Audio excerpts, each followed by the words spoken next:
Assalamualaikum. Okey, ramai tanya Wani, apa beza insurans RM35 dengan RM169? Meh Wani terangkan.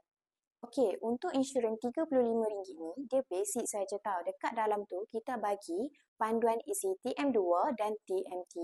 Dan kita bagi juga panduan macam mana untuk isi TDEX. Okey, lepas tu kita bagi soft copy insurance sekali dan kita bagi CI. CI ni bermaksud compulsory insurance. Alright, compulsory insurance pula, dia datang dengan cover kecederaan badan pihak ketiga sahaja.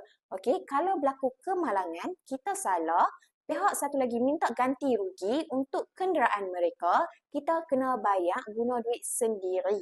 Okey, sebab compulsory ni hanya cover kecederaan sahaja.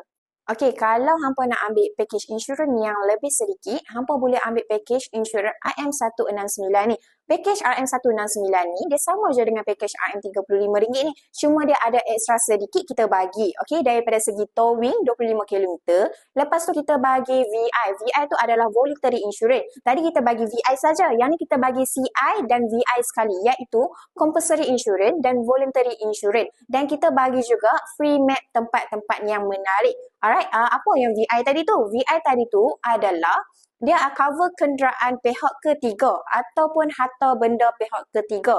Okey, jika berlaku kemalangan, okey, salah kita, kenderaan atau harta benda pihak yang ketiga, okey, mereka minta ganti rugi, jadi kita boleh pakai insurans ni untuk cover. Alright, jadi tak perlu guna duit poket kita dah. Kita boleh pakai insurans yang ni.